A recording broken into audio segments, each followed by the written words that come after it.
जोधा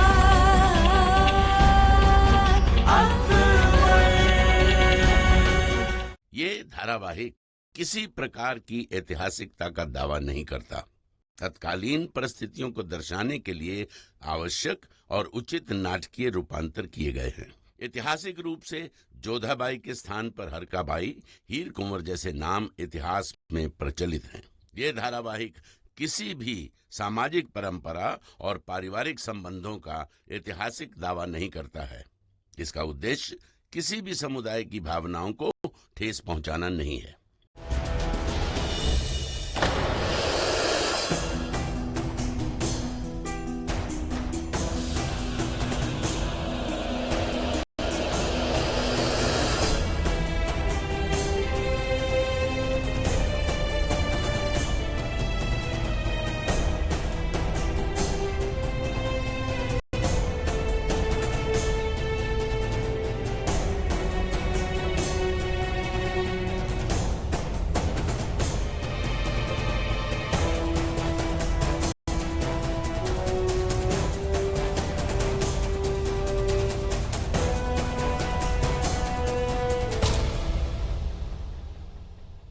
लीजिए।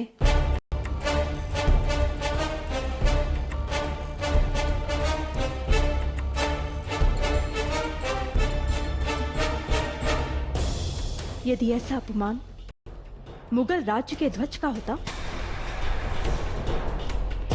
तो क्या आप सहन कर पाते आदम खान? ध्वज किसी भी राज्य का हो, सम्मान का पात्र होता है। गुस्ताखी माफ हो, पर ये लोग मुगल सल्तनत के गुनहगार हैं। इन्हें सजा जरूर मिलेगी। क्या आपने लोगों के हाथों में कोई अस्त्र शस्त्र देखा?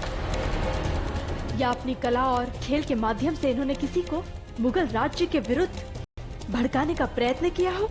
शायद आप जानती नहीं, पर मुगल सल्तनत में किसी और परचम का लहराना बहुत बड़ा गुनाह है। और आप कदाचित इस बात को नहीं जानते हैं कि कलाकार की कोई सीमा नहीं होती है और अपनी मातृभूमि से प्रेम करना कोई अपराध नहीं। और यदि अपराध है फिर तो दंड आपको भी मिलना चाहिए और हमें भी, क्योंकि हम और आप भी अपनी मातृभूमि से प्रेम करते हैं। और आपको जोधा बेगम,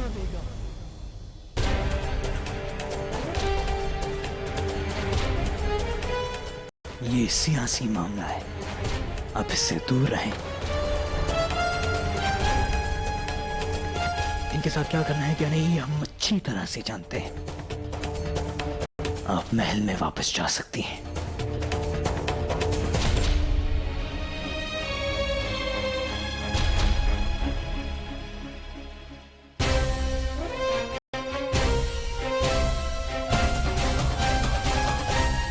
अपने ऊपर लगाए हुए इल्जाम का कोई जवाब है तुम्हारे पास? कौन हो तुम लोग? किस सूबे से हो? हम वहीं से हैं हुकुम, जहां आपका ससुराल है। राजकुमारी जोधा का पीहर है। हम आमेर से हैं हुकुम। हम आसपास के सारी राज्यों में जाकर अपना डेरा लगाते हैं, खेल दिखाते हैं, प्रजा का मनोरंजन करके आगे बढ़ जाते हैं। आज तक किसी भी राज्य में किसी ने भी रोका टोका नहीं, लेकिन आज ये हमारे पास ये ध्वज देखकर हमें मार मार कर बंदी बना लिया। पर हमारे सवाल कब तक जवाब नहीं मिला। ये परचम तुम्हारे पास कैसे? ये ध्वज तो नृत्य में काम आने वाली सामग्री है। जिस तरह से हम तलवार लेकर नाचते हैं, गाते हैं, सर पे आग लेते हैं, उसी तरह ध्वज नृत्य होता है। एक कलाकार उसका प्रयोग करता है।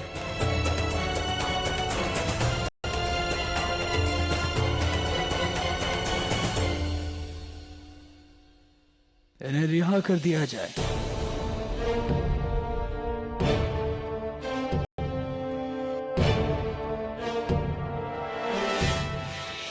आमेर के राजा साहिब आजकल यहाँ हमारे मेहमान हैं और हमने उनकी शान में एक जश्न रखा है। हम चाहते हैं तुम उस जश्न में अपना फन दिखाओ। अपने इलाके का फन देखकर वो बहुत खुश होंगे। घड़ी खंभा शहंशाह, जैसा आपका आदेश। हम आपसे कुछ बात करना चाहते हैं।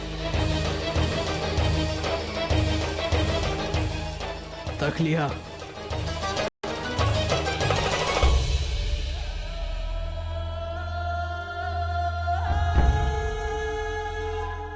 जब भी हम किसी गुनहगार को पकड़ते हैं, आप उसे रिहा करते थे। अधम, जिस दिन तुम सच में किसी गुनहगार को पकड़ कर लाओगे, हम उसे नहीं छोड़ेंगे। तुम्हारे लिए एक काम है हमारे पास। हमें पता लगा है कि मथुरा में कोई हमारी रियाया को सता रहा है। तुम जाओ, पता लगाओ वो कौन है जो मुगल सल्तनत के असूलों को तोड़ रहा है। जरूर, हम वहां जाकर उन्हें पकड़ेंगे और उन्हें खौफनाक सजा देंगे। तुम सिर्फ उसे पकड़ना, सजा हम मुकर्रर करेंगे।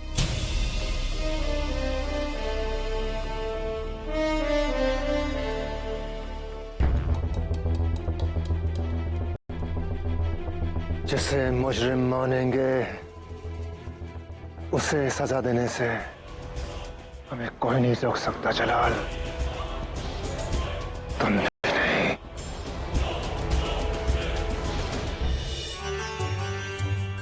मासा, आप ये सब क्या कर रही हैं? और नहीं तो क्या, आज उत्सव है, तुम्हें तैयार करना है ना। आओ आओ, जल्दी बैठो यहाँ। तुम लोग लाओ, सब जल्दी जल्दी लाओ।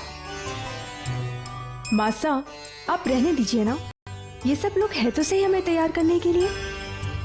पर पता नहीं हमें दूसरा अवसर कब मिले। पता है जोधा, तुम्हारी शादी में जब हम तुम्हें तैयार कर रहे थे ना, तब लगा था कि अंतिम बार तैयार कर रहे हैं। ये चेहरा दोबारा कब देखने को मिलेगा पता नहीं था। और आज हम जी भर के तैयार करेंगे तुम्हें।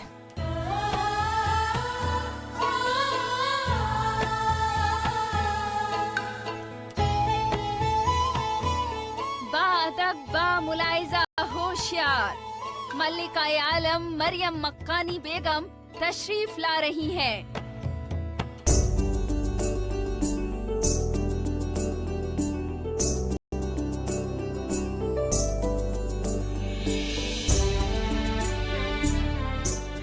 प्रणाम अम्मी जान। खुदा तुम्हें उम्र दराज करे, दुनिया की हर नेमत, हर खुशी बख्शे। अरे रानी साहिबा, आप यहाँ मौजूद हैं?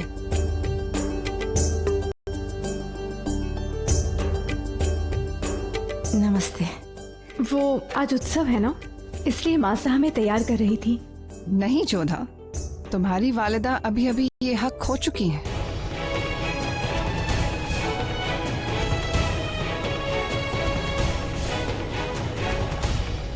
जी, अभी अभी तुम्हारे मुंह से हमारे लिए अम्मी जान निकला ना, तो अब माँ का हक तो अब हमारा हुआ।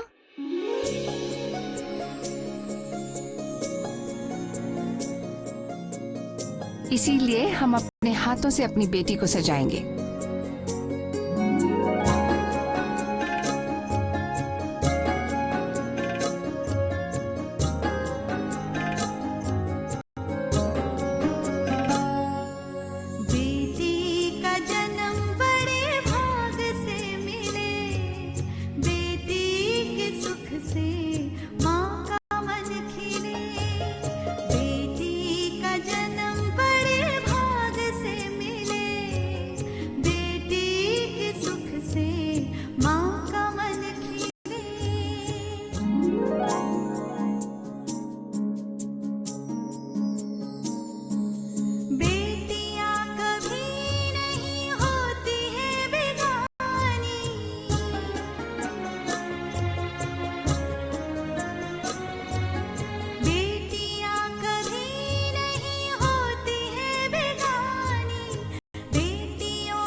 खुशामदीद राजा साहब, तशरीफ रखिए।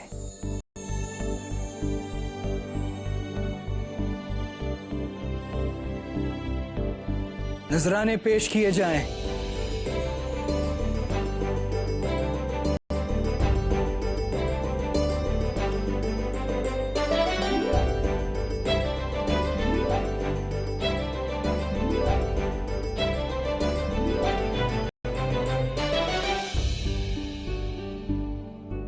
जश्न शुरू किया जाए।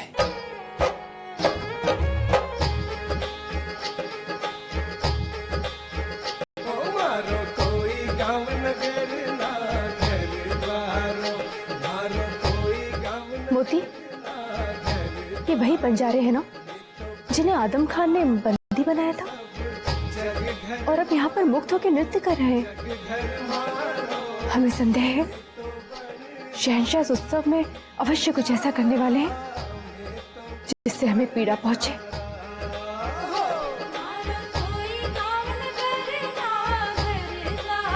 अरे आसमान रो कंबल ओढ़े नाचे हम, बड़े बड़े राजारी किस्मत नाचे हम। आज आगरा कल काबुल पे अपना डेरा, अपना डेरा मैं तो बन जा रहा, बन जा रहा, मैं तो बन जा रहा।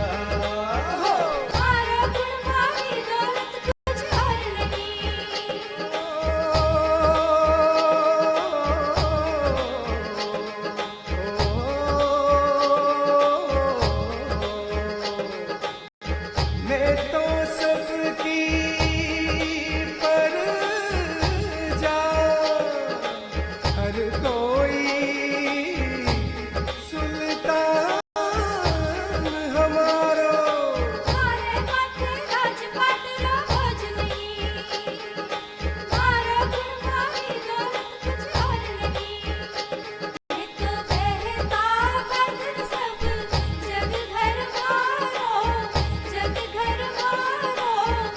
मैं तो बन जा रहा, बन जा रहा, मैं तो बन जा रहा।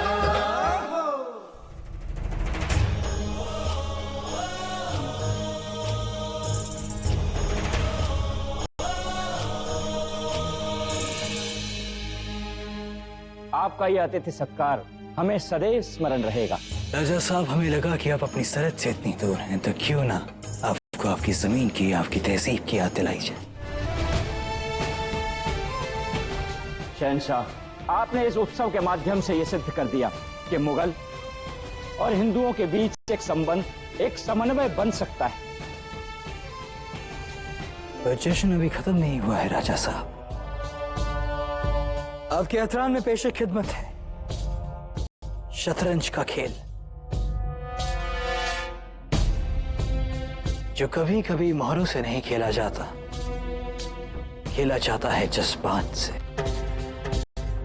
हमारे जीवन को आपने खेल बना दिया है और इसमें अब हमारे माता पिता को भी सम्मिलित कर लिया। आज का खेल बहुत ही खास है, क्योंकि आज जो इस खेल में जीतेगा उसे शहंशाह एक वादा नजर करेंगे, और वो वादा ये होगा जो भी इस खेल को जीतेगा वो हमसे कभी भी, कैसे भी, कुछ भी मांग सकता है। वो हमसे जो मांगेगा हम उसे वो देंगे।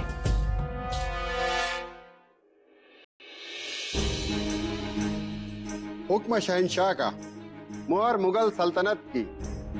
आज जो शतरंज का ये खेल फतेह करेगा उसे शहंशाह जिंदगी में कभी भी कोई भी चीज मांगने का हक देते हैं। इस हुक्मनामे के जरिए शहंशाह जलालुद्दीन आप सबको ये कौल देते हैं कि आज के खेल के गाजी की ख्वाहिश पूरी की जाएगी। आज शतरंज के इस मुकाबले में एक और होंगे मुगल सल्तनत की बेहतरीन शतरंज खिलाड़ी बेगम रुकैया सुल्तान।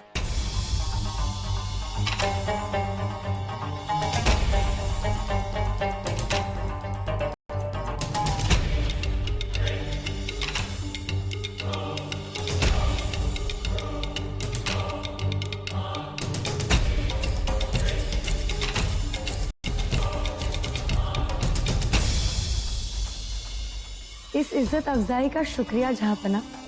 अगर आप इजाजत दे तो हम खुद हमारे साथ खेलने वाले खिलाड़ी को चुनना चाहेंगे। बेशक, आप मलिका हैं, आपको पूरा हक है। राजा साहब ने मुगल और हिंदू तहजीब के मिलन की बात की थी।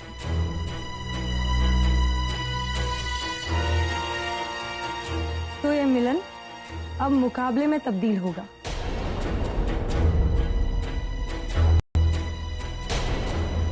हम ये खेल बेगम जोधा के साथ खेलना चाहते हैं।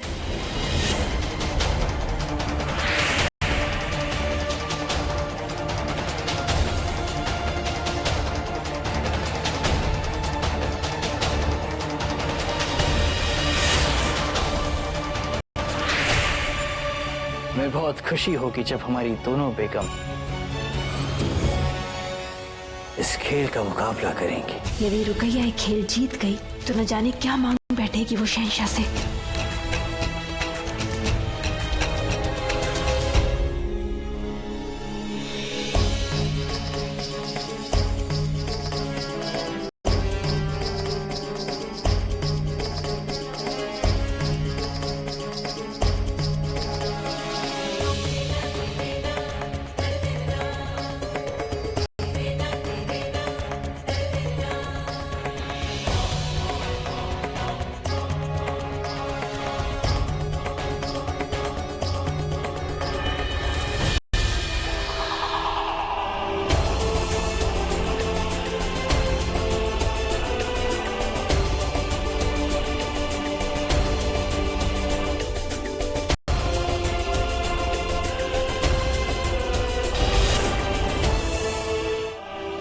जोधा बेगम, आप ये बाजी खेलना चाहती हैं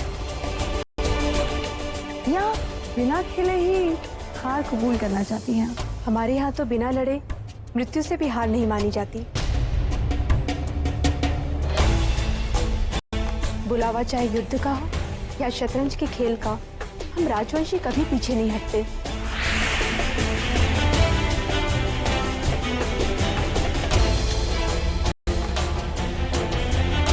इस खेल के लिए हम प्रस्तुत हैं। मल्लिका खास बेगम रुकैया और बेगम जोधा के बीच शतरंज की बाजी शुरू होती है। आप हमसे छोटी हैं, इसीलिए पहली चाल आप चलेंगे। खेल में आयु या पद नहीं, चाल बड़ी होती है रुकैया बेगम। फिर भी अगर आप चाहती हैं कि पहली चाल हम चलें तो यही सही।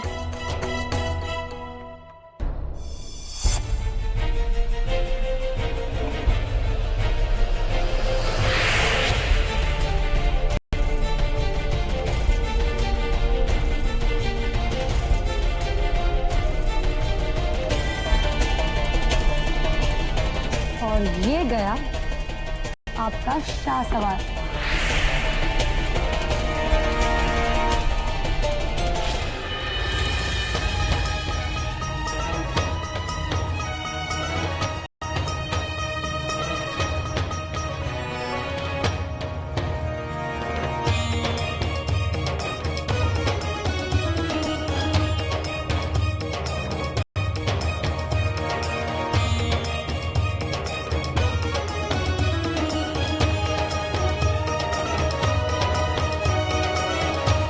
और ये शहीद हुआ आपका ऊंट।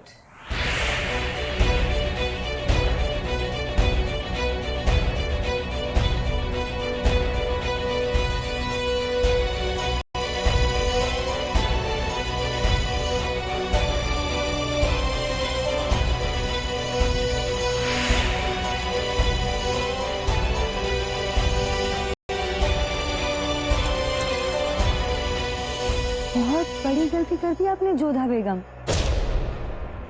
आपके बादशाह को तो हमने चारों ओर से घेर लिया।